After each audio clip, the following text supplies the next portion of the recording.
Back once again on K-Pan today with Taylor Bradford of the Gloucester Daily Times. She checks in with us every week to give us the skinny on what's going on in Gloucester. There's a lot going on right now with development, Taylor.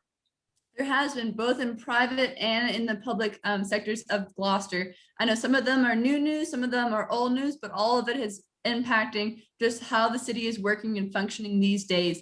And I first want to touch on the city of Gloucester's school district and talking about that new combined school that everyone has been talking about that's going to be located over at 11 Webster Street.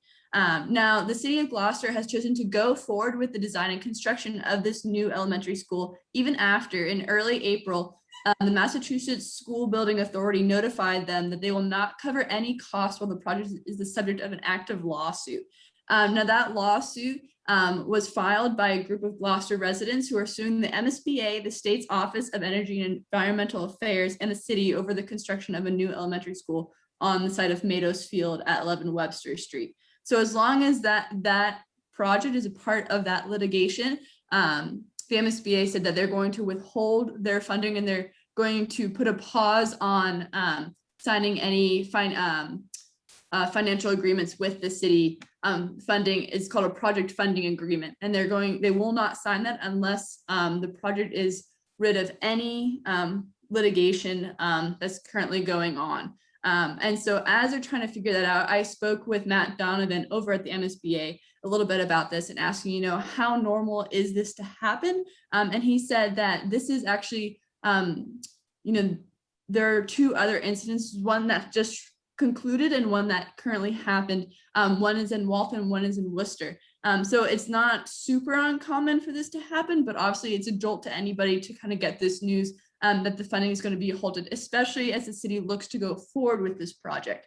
Now, as they kind of are in this limbo state where if they lose the lawsuit, then there is some risk there because it also states in the letter that MSBA stated that the city must proceed with the design and construction of the school facility as approved by the MSBA's board of directors, be within the limits of the total project budget, and not seek reimbursement from the MSBA for any costs beyond those incurred for the feasibility study, the schematic designs and phases of the project, unless and until the city enters into the project funding agreement with the MSBA. And so if they make any changes, if they have to add anything, then they're at risk of losing that funding that the MSBA had said that they would kind of fit the bill. If we remember, they were saying that they would reimburse a maximum of $26.9 million of the school building project. And that building project is set at $66.7 million, leaving the remaining for the city and residents to cover, which is $39.8 million. So there's a lot of numbers there. There's a lot of financial questions out there. And I just know that from my discussions with school committee members and their discussion last night at the Wednesday night school committee, that they are focused on kind of going forward, knowing that, litigation won't last forever. And so they really need to kind of keep going and make sure that they're on track so that they can hopefully bring those students into the swing space at St. Anne's and get the school building project done as soon as possible, while they also wait to figure out, how and will MSBA be able to fund them once litigation is over. Interesting. So they feel confident that they will prevail in the litigation? Mm-hmm. Jonathan Pope, in fact, I spoke with this chairperson of the school committee, and he said that while he's not going to speak on anything of the project as they are in current litigation, he also said that, and I quote, "It is our belief that we are not going to lose the lawsuit." So it seems like he's pretty confident that they're going to be able to kind of go full steam ahead in the project. So we'll see as this conversation continues and kind of see where they go from there.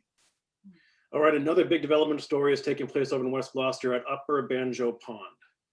Yeah, so Vito Galoni has been owning that property for 28 years. Upper Banjo Pond, the dam, and the surrounding woodland areas. And anyone who knows that pond well, from over there, knows that pond well, but also knows the ever-changing New England weathers.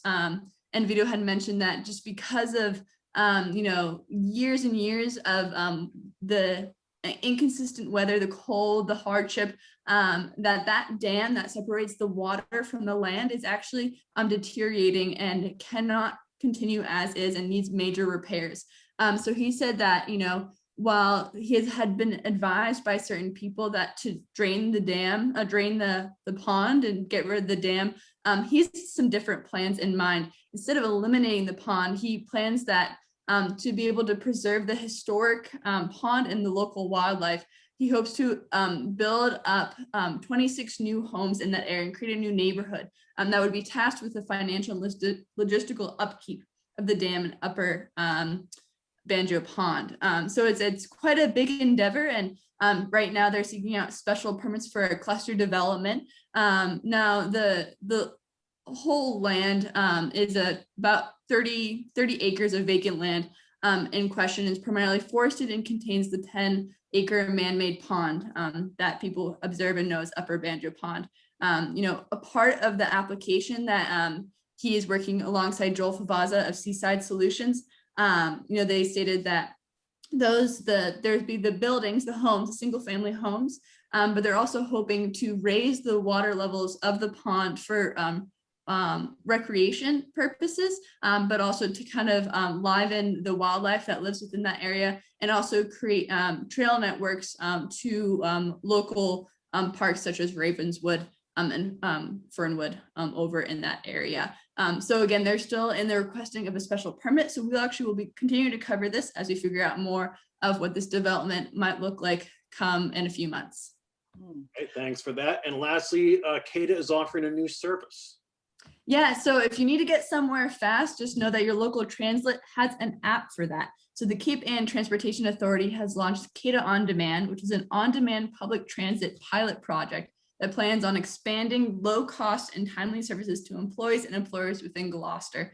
Now, the pilot program uses a customized ride-hailing mobile application from Via, an international transit technology company that allows passengers to request a ride on demand, then matches those passengers heading in the same direction to avoid lengthy detours. This hope, from what my conversations and understanding is that the hope is to mitigate the traffic and parking issues that are notorious within a small, compact island, and really trying to optimize the fact that, carpooling while in a pandemic is not always desirable, can be done safely, effectively, and is something that the city wants to move towards. So this is an exciting app, and I actually saw a few city councilors had actually utilized this app in its first couple of days and said it's great so far. So we'll continue to see, and who knows, maybe I'll use it and test it out and be able to provide a review come in a couple days. So, but I do want to add though that it's really quite interesting, because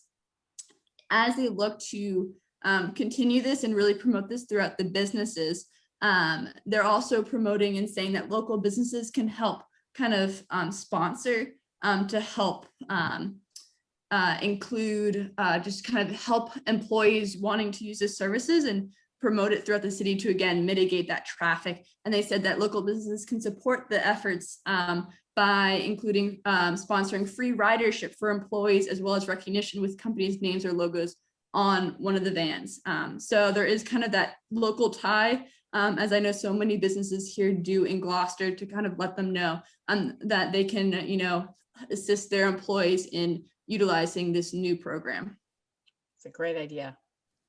All right, lots of stuff going on, Taylor. We'll make sure to check with you next week to see what the latest is, especially with these development stories. That's some big news there. So cheers to your work, and we'll catch up with you next week. Have a great week, guys. Bye.